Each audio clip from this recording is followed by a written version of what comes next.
Great. I'm just not sure if I see it recording. Oh, there it is. Perfect. Good Yeah, morning. okay.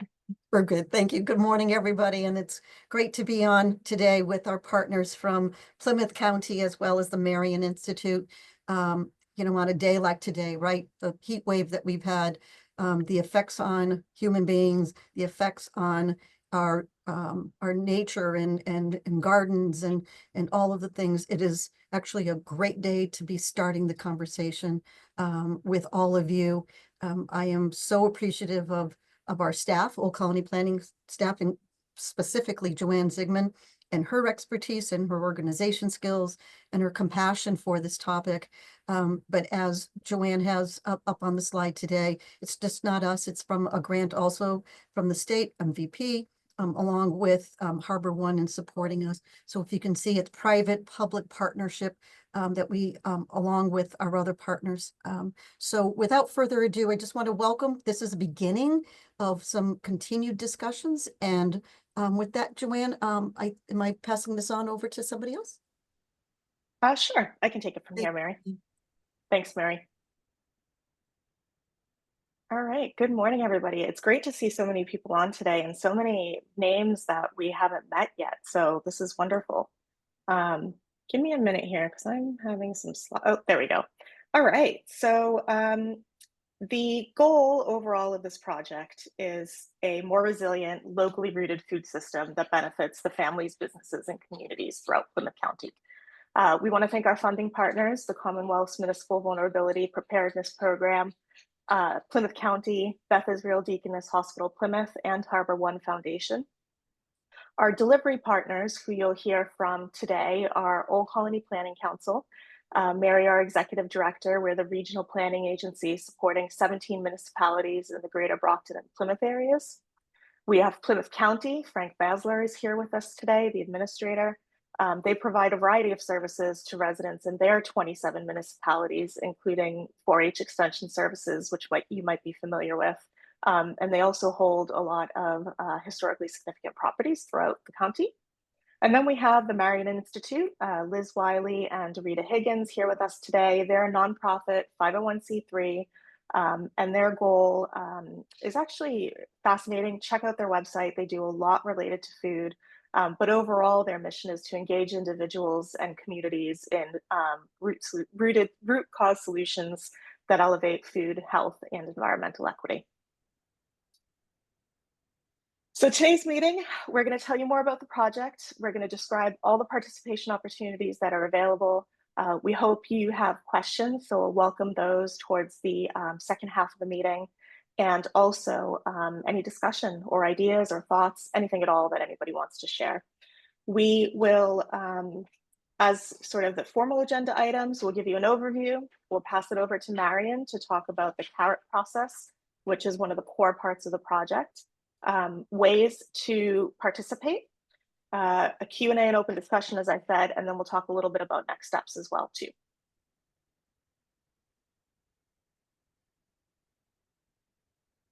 So what is this project all about? I'm sorry, I'm having a screen issue here. We are trying to gain a deeper understanding of the region's food-related challenges and develop a comprehensive plan to address them. So regionally, for example, we have a water plan that's trying to address some of the water supply challenges. This project is sort of modeled after that and other regional initiatives that we've run to try and bring folks together and come up with some consensus-based solutions for how we might improve whatever we identify as some of the major issues.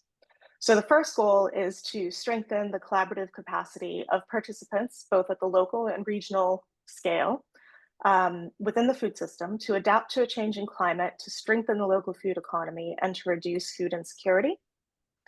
Our second goal is to develop a data-driven, participatory regional food action plan that will address the vulnerabilities that are identified and put a plan together for the next 10 years.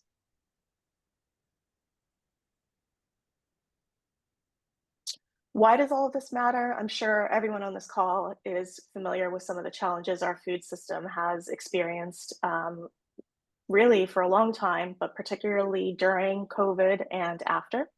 Food prices, supply chains, they're becoming more and more unpredictable. Families and communities across the nation, but here in our county as well, are facing real barriers to healthy, affordable food. And our region has local farmers, businesses, and people ready to help, but they do need support. So a strong local food system supports not only public health, but emergency preparedness, job creation, which is a crucial component of what this project will be looking at as well, and local control. Our project area is vast. It includes, ignore all the colors here. There is a legend on the slide. These slides will be shared with you afterwards. You can dig into that if you'd like. But it is all of Plymouth County, plus Stoughton, Easton, and Cohasset for odd reasons that I can tell you about another time. We're also spanning 3 regional planning agencies. So we have MAPC, which is the Greater Boston sister agency to us, as well as SERPED, which is sort of our southern sister agency, and 2 watersheds, the Taunton and the South Coastal. So in total, I believe it's 27 municipalities, 28 actually.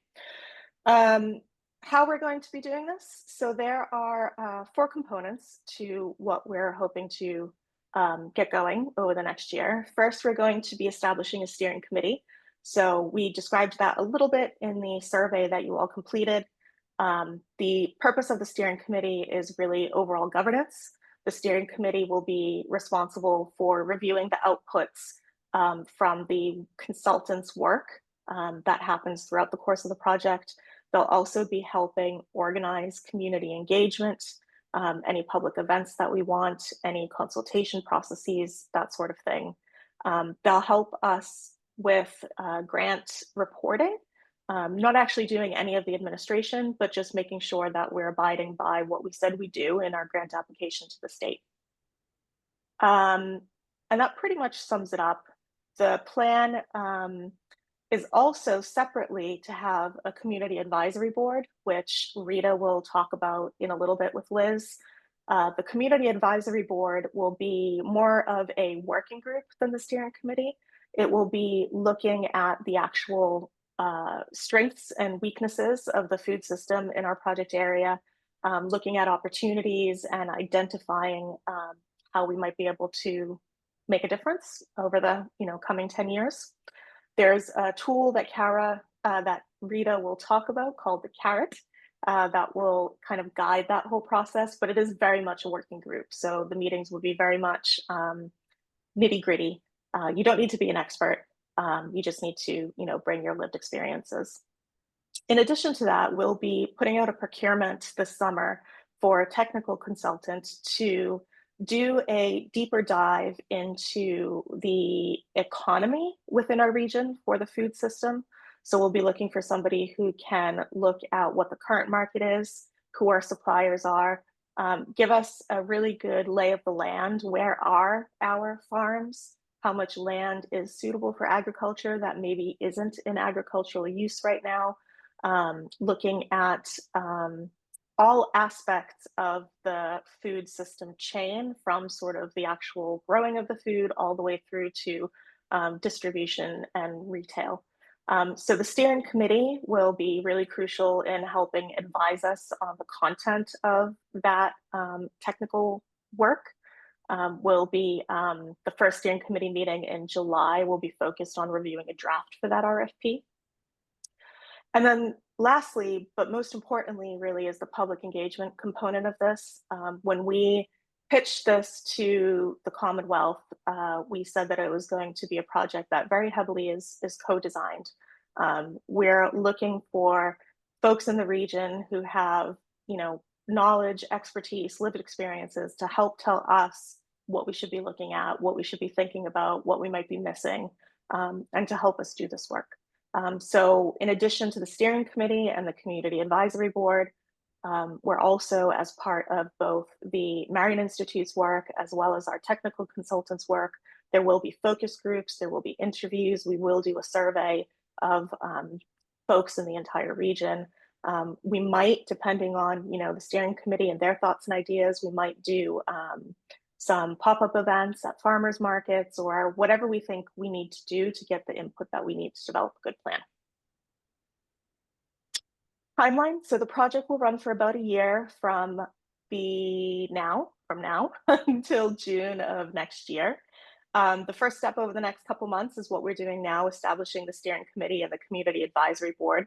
Both those groups will meet pretty much throughout the duration of the project.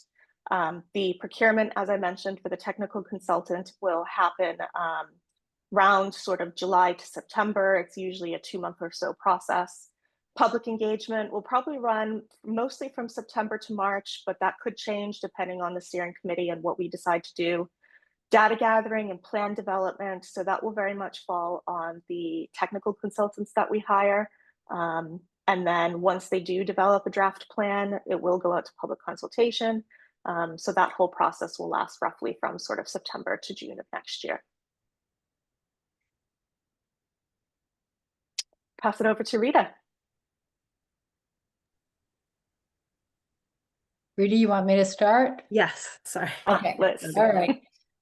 All right, thanks. Thank you, Joanne. Thank you, Mary. And welcome everyone. I'm Liz Wiley. I'm the Executive Director of the Marian Institute, and we're really excited to start kicking this off with you. This has been months and months of planning to get to this point, so we're thrilled to see this happening in action. I also want to give a shout out to our teammate Tess Washburn, who's also on here. She's going to be heavily involved in this process as well, although she is being quiet today. But just she's important. So, okay, the Community Agricultural Resilience Tool. I want to just give a little bit of brief background to who we are and how we came about this tool, because it will set the context, I think, a little bit better. So the Marian Institute is a nonprofit that's been around for just over 30 years. In 2020, January of 2020, we launched the South Coast Food Policy Council, started working with our community food system stakeholders and partners just prior to the pandemic. And then, of course, the pandemic hit, which sent us into emergency response mode. We did that for about a year and a half, all while we were working on our 2021 food system assessment that covered the counties of Bristol, Plymouth, and Norfolk County. It's a very dense, very thorough report that we published in October of 2021. And it is really the guiding principle that has allowed the Food Policy Council to develop our core working groups, our initiatives, the programs that we're going, that we're pushing forward in predominantly Bristol County. Along the way, what we've discovered is that we've started to build these relationships with the surrounding counties, and that food doesn't just stop at our borders. And so when we start to think about capacity building and building infrastructure and developing a food action plan for our region, we really can't do that in isolation. It really requires us doing it collectively with our surrounding counties. And that's what started initially, Rita and I having conversations with county leads like Joanne and the Old Colony Planning Council, and to say, okay, we know internally with the Food Policy Council, the South Coast Food Policy Council, we struggled for a while to understand, like, what are our assets? What do we have? What do we don't have? Where are our gaps? Do we do a feasibility study? Do we need a food hub? Do we need food processing centers? It doesn't make sense for us to just do that in isolation. And we also weren't getting to the detail, the level of detail that we needed to get to. And then one of our CAB members, our Community Advisory Board members that's on our capacity building working group, told us about the CARROT. And the CARROT tool, it's a community and agricultural resilience audit tool. And it was developed by the North American Food System Network and Indiana University. And about a year ago, they had put out an RFR for organizations to pilot this tool with them. And so we did that, and we underwent the process with our CAB to do the CARROT tool. And initially, Rita and I thought, okay, this tool is fabulous. Maybe this is going to replace our next food system assessment, so it's not as an expensive endeavor to do. It didn't. Maybe it's going to replace, be the asset mapping tool that we need. It's not really. But what we did discover is that it brings a lot of stakeholders together. It brings stakeholders from different sectors together that have all that grassroots important data that is missing from food system assessments. So it's that sort of social infrastructure data. Rita, I don't know if I'm like going into our other slides, so I want to kind of just check with you. Yeah, you're getting close. I can, Okay. you're getting Okay, close. so we underwent doing the carrot with our community advisory board. We're in the final stages. Rita and Tess are now doing like follow-up interviews with people, ground truthing some of the data that came out. And what we learned along the way is that we have a powerful tool that if we do this carrot with each county in southeastern Mass, and then embed that into our next food system assessment, we will all have a much richer, much more diverse, like better understanding of what we need so that we're not all working in isolation and silos regarding what we need to do to rebuild our regional food system regionally, right, as the whole food shed. I'm going to pause there, Rita, because I think I'm now diving into next steps. Yeah, Okay. I can. Do you want to take it from there? I'll take over from here. Yeah. So what the carrot is, as Liz mentioned, it's the Community and Agriculture Resilience Audit Tool. It's a collaborative platform that brings a diverse range of community stakeholders together to self-assess their local food system. The primary aim is to measure how these assets contribute to community resilience. And as Liz said, one of the things that we really will be pushing on this is that we have as wide a range of stakeholders as possible. The purpose of the carrot and the purpose of this sort of community-led data collection and what's called participatory asset mapping is to ensure that everyone is at the table. So we'll be working with OCPC to form a community advisory board that represents as diverse a range of food system stakeholders as possible. The carrot is composed of 7 themes. So you can see the 7 core themes there. And it looks at what are the assets, but more of those, the programs, policies, people, and projects, as opposed to a more technical asset map, which would be physical infrastructure, more quantitative as opposed to qualitative. And you can do the next slide there, Joanne. An indicator, so each of these themes has several indicators. There's 101 indicators in all. And what the Community Advisory Board will be doing in this project is working through each of the 101 indicators. And so you can see what each one of these looks like. And it's the arrow here is showing that this is indicator number 18 in the first theme. And what the Community Advisory Board will be doing will be looking at the question as to whether there are policies, practices, or programs that provide opportunities for leadership, collaboration, and connections with socially disadvantaged groups to foster equity and inclusion. And you can see there. So there's 101 that we will go through as a Community Advisory Board, and we'll be identifying any programs, policies, practices that we know of, and we may also not know of any, so we'll also identify sources of information. Then what we do after we go through it as a Community Advisory Board, we then, as Liz mentioned, ground truth that with one-on-one interviews to find out what those are specifically. Once we have all that information gathered and we've answered each indicator to the best that we can, we then come back together as a Community Advisory Board and we score. And so you can see the numbers at the bottom, 0 through 3, and each of those have sort of an assignment of 0 means that this isn't being discussed at all. 3 would mean that it's discussed, it's funded, and it's being acted on. All of those individual scores for an indicator add up into your resilience score. And this is what will provide this first time that we're doing this will provide that baseline resiliency score that then what we're hoping is we can come back to year and see how we're doing, and that this will also inform this broader regional food system assessment.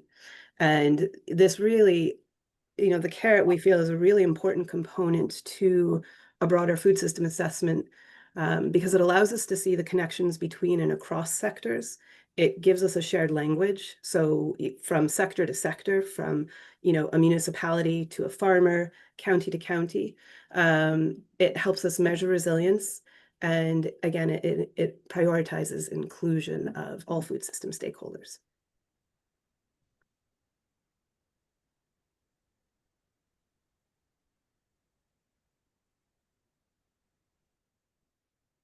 That back to you, Joanne. Yeah, Sorry, sorry, yeah. I was muted. Yeah, no worries. Ways to participate. So the Community Advisory Board, which Rita just described in more detail, is the primary body through which we will be doing the CARET tool assessment. What we're hoping to do is meet monthly for about an hour and a half each time, probably during the weekdays, probably during business hours, definitely virtually, because we're hoping to get people from all over the county involved. But exactly when and how often is something that we'll discuss at the first meeting with folks that are interested in being on the CAB and staying on the CAB. Attendance is encouraged at every meeting for the Community Advisory Board because sometimes if you know a lot about one theme within the CARET, and you might not think you know a lot about another theme, and so you might want to skip that meeting. Once you're in a group and having conversations with others who are from different parts of the food system, you'll probably find that you have actually a lot of really valuable information to share with us. So we're really encouraging folks to attend every meeting if they do join the Community Advisory Board. But it is more flexible, for example, than the steering committee. So if you can't attend a meeting or you really just don't want to contribute to this theme, that's totally fine too. And its sole purpose pretty much is to collaboratively assess the local and regional food system using the tool. Anyone 18 plus can join. I mentioned earlier on that you do not have to be a food system expert or an expert in any of the themes to be on this board. We expect that folks will probably in between meetings go away and do some of their own homework and talk to folks in their network and then bring some of that sharing back to the next meeting. So again, you don't have to be an expert. Everybody's welcome. The steering committee was likely to be smaller than the Community Advisory Board, depending also on how much interest we have. It will be meeting once a month also, virtually for no more than an hour. It will probably be on weekdays during business hours, although at the first meeting, we'll talk about that and see what works best for everybody. We are expecting the folks that do join the steering committee to participate at every meeting because it is more of a governance vehicle. We will be reviewing progress on the project every single month. Of course, if you can't make a meeting because of vacation or something like that, that's totally fine and won't be held against you, I promise. But yeah, we do hope everybody can make as many meetings as they can.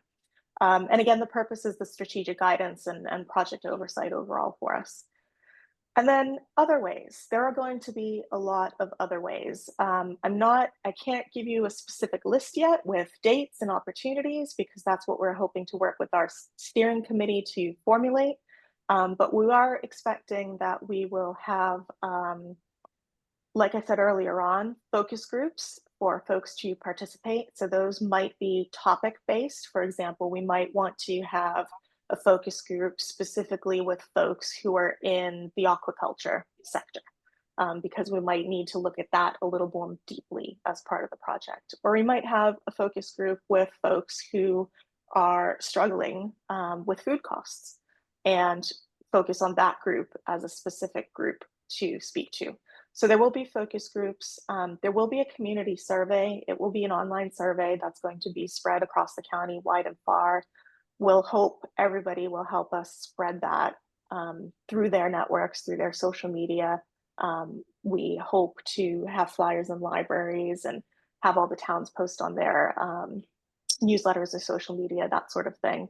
And then we'll probably, be welcoming some folks to help us organize and or volunteer at community outreach events. So we might decide to table at a farmer's market to raise awareness about the project and to promote responses to the survey.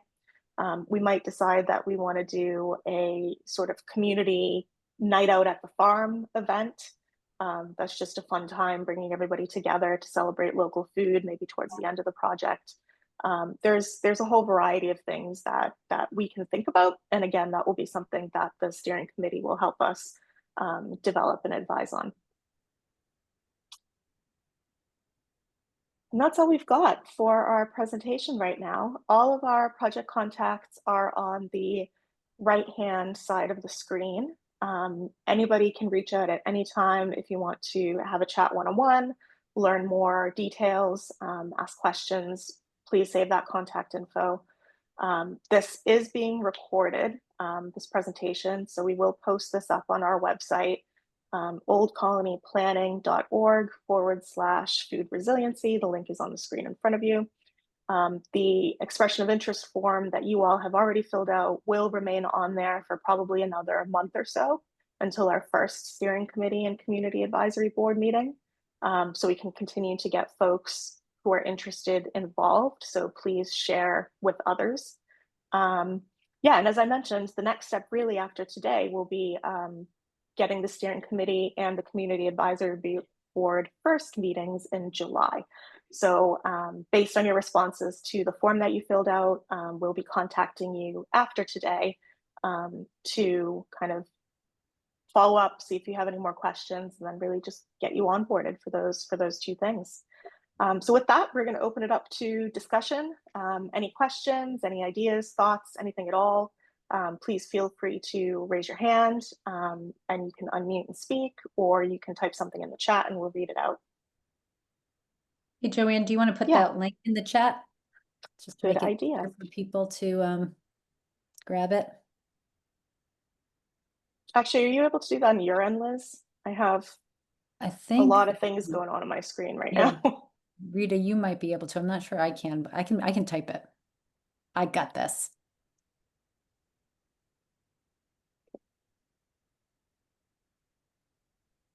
Anybody have any questions? Hello. Hello. Yeah, Howard Randall here. Are you looking for successful farmers? I have a friend who recently sold his farm, but has had years of running a farm in West Bridgewater, and might be a valuable contributor. He it was a retail establishment, but a lot of his food, excess food, made its way into charitable institutions. Is that That's the great. type of person you're looking for, Joanne? He has, Yeah, absolutely. you know, at the ground level, lots of experience in growing food in southeastern Mass. Yeah, absolutely. I know that Yeah, we had some folks folks on this call today, I think, that are actual food producers. yeah, We did try to reach out to as many as we could identify in the region, but sometimes yeah, getting listings is a little difficult. So absolutely, Howard, send along our contact information, yeah. the link to the webpage. We'd love to have that person on board. Yeah, yeah. I have another fellow who I oversee some farming that takes place on a farm in Plimpton, and this gentleman raises pigs. He's taking an off year this year, but there are some interesting issues in our district in terms of raising meat products. And where do you go to have them processed? Pretty limited. He might be another good source too. Uh, Yeah, no, that would be great. yeah, When we talk about, yeah, anybody, and even when we say food producers, I mean, if you're growing flowers and selling yep, flowers, that's not a yep, food product, but we're absolutely interested in having you participate as somebody who's growing something yep, on the land. yep. So yeah, we're throwing a wide net here. Okay, So good. Because the absolutely. other tenant on the property raises flowers. Oh, So great. yeah, Perfect. yeah, yeah. There we go. And I guess not to occupy everybody's time, I'm past president of Wildlands Trust, who I think now probably has close to 12 or 14,000 acres that are either owned or they own or they hold conservation restrictions. Much of it, quite a bit of it, is former farmland, and that could potentially be used um, to support the region.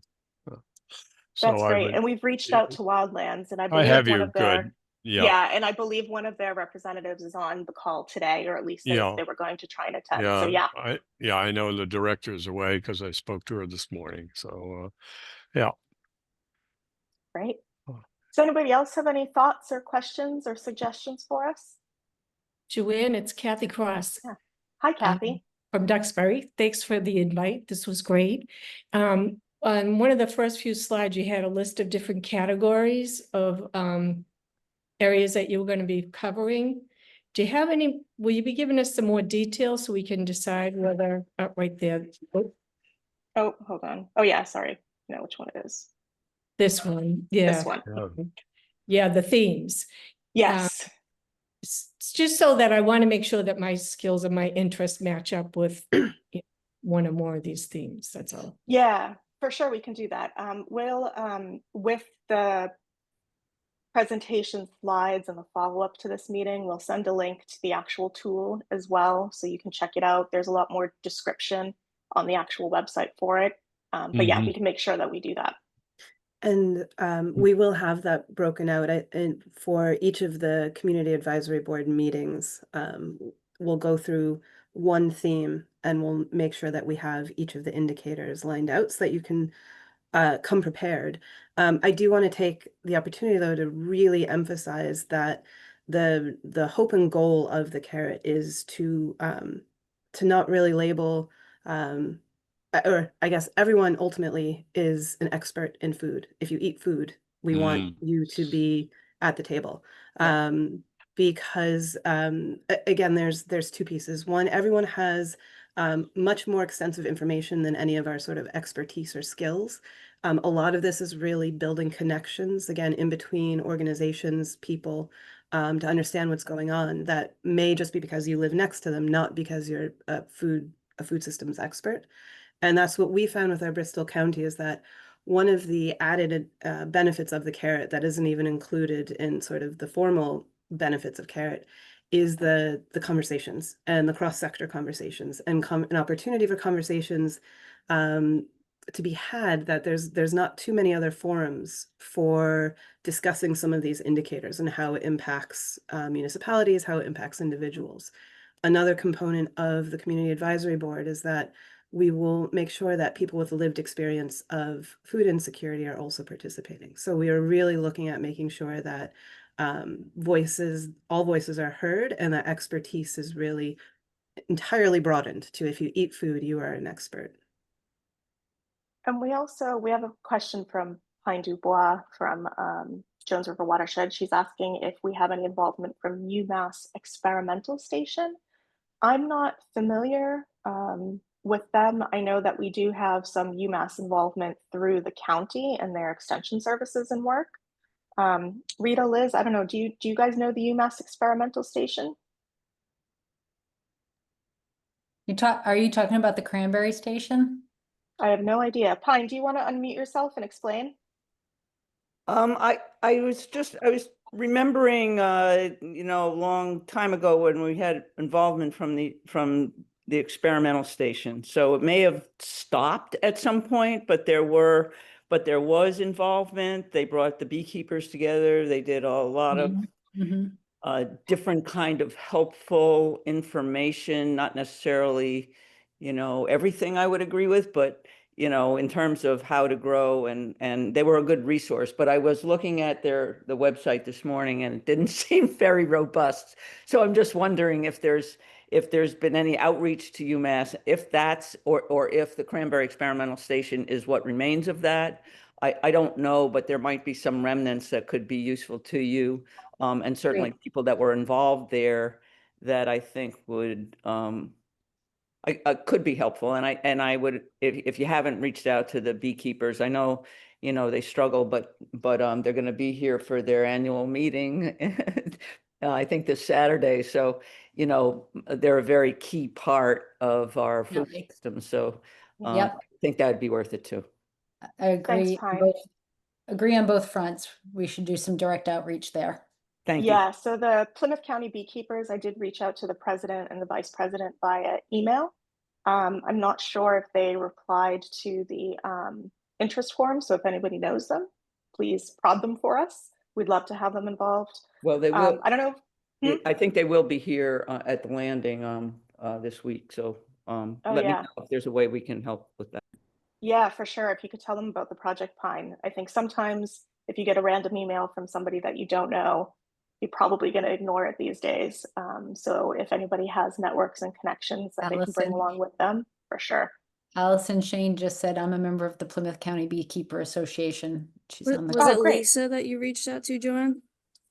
I'd have to look back. I'm not sure. It's listed on their website as the president and the vice president and their Yeah, email I think it's addresses. Lisa. Yeah. Okay.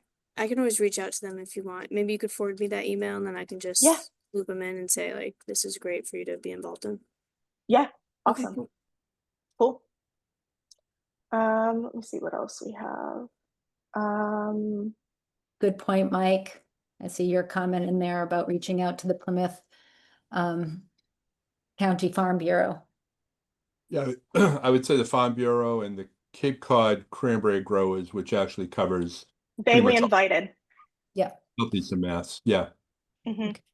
Brian Wick from the Cranberry Growers was involved in our regional water plan. So we've Yeah. reached out through him to see if we can get him involved in this one or somebody from that organization. Perfect. And Joanne, this is Mm. Frank Basler from Plymouth County. As you mentioned, our extension services, our director, Molly Volmer, who many of you know, along with Meg Riley, our agriculture educator, are going to be both involved in the project. They bring great links to UMass in the 4-H program, along with super links to volunteer group and the young volunteers and participants in 4-H. Thank you.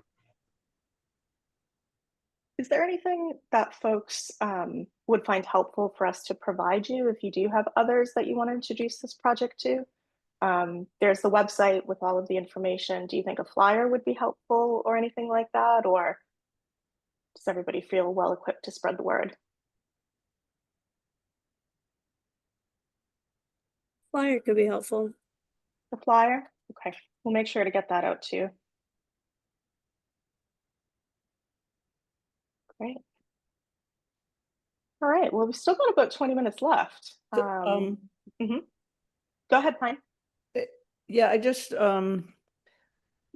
thinking about it, I think that if there's more definition in terms of what we're trying to accomplish, whether we're trying to involve local people, because there's a lot of private land space in the area. And, if people know more how to, and we might be in a time where, people should be growing some at least of their own food.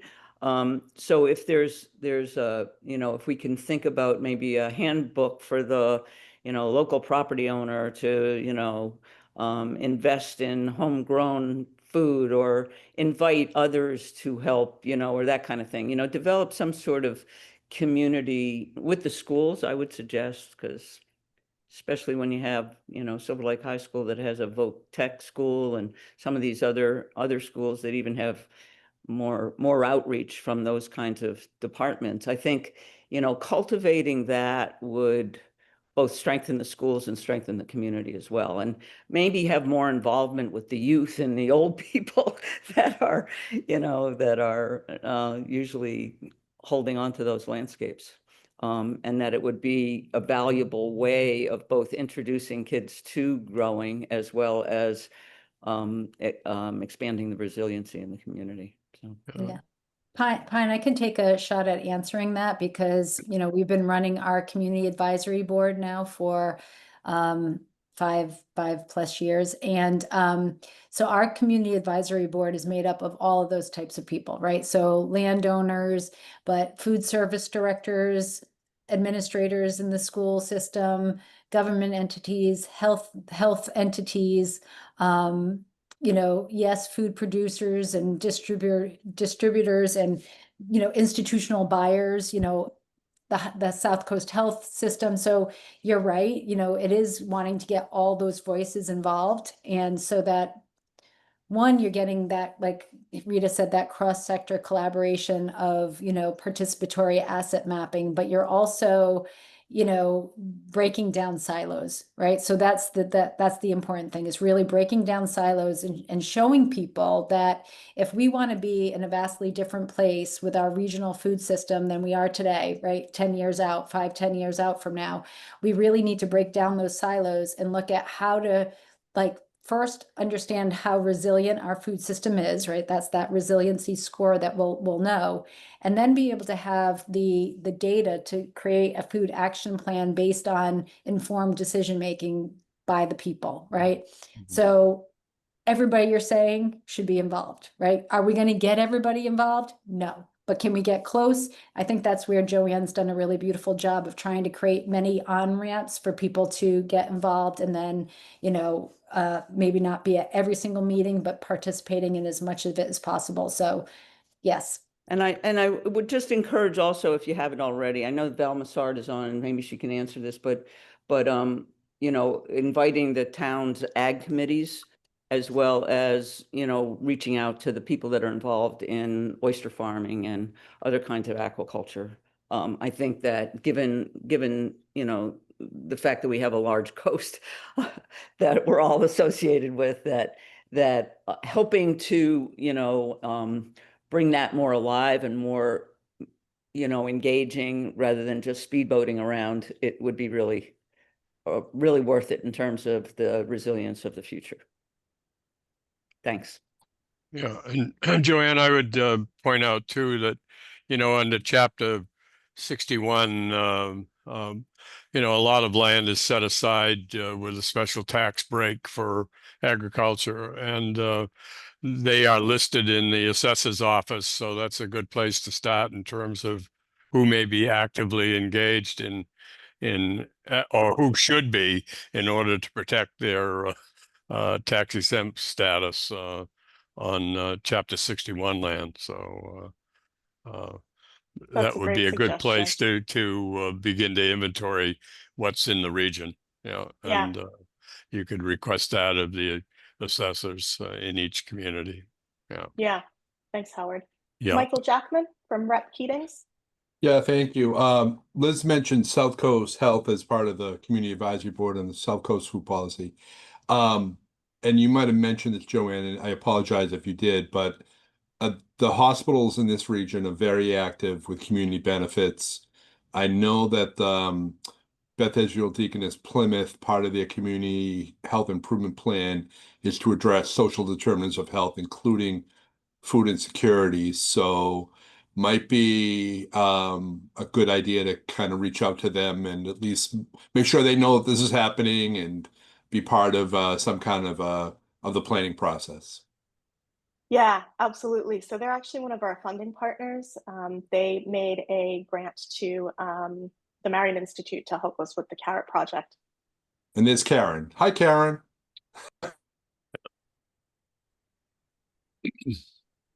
Great. Anybody else have any Thanks, thoughts, Mike. suggestions? Oh, Karen. I was just gonna say thanks. You know, I think it's important that, you know, just like what Mike was saying, you know, making sure that everyone's at the table and that we're really working together, I think, especially now, so important. So thanks, Mike, for bringing that up, and we're happy to support in any way we can. Thank you. Thank you very much. There's, I think, one of the challenges of this project, which also makes it really exciting, though, is that there are really so many people to get involved in this. And it's hard. It's hard because there's no one newspaper in a region to go to anymore to put out this call for involvement and participation. So we're doing direct emails. We're going to be putting some stuff out on our social. But really, I think above and beyond anything else, word of mouth and folks sharing it within their own personal networks, and letting us know who you know and asking us to reach out on your behalf. Happy to do that as well. Yeah, so I think we're hoping it's going to just continue snowballing over the course of the project and more people just get involved. Does anybody else have any questions or comments? Otherwise, I think we'll wrap it up 10 minutes early.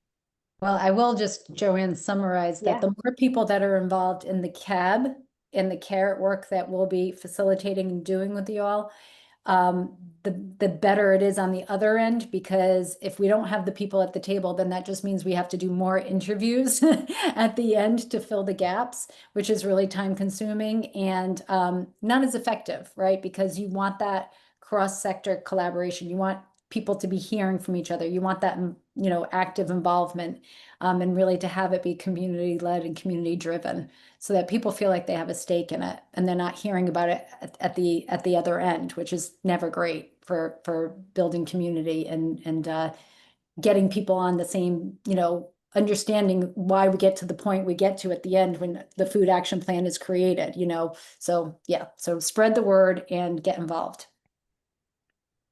That's Great. my last Thank you, share. everyone.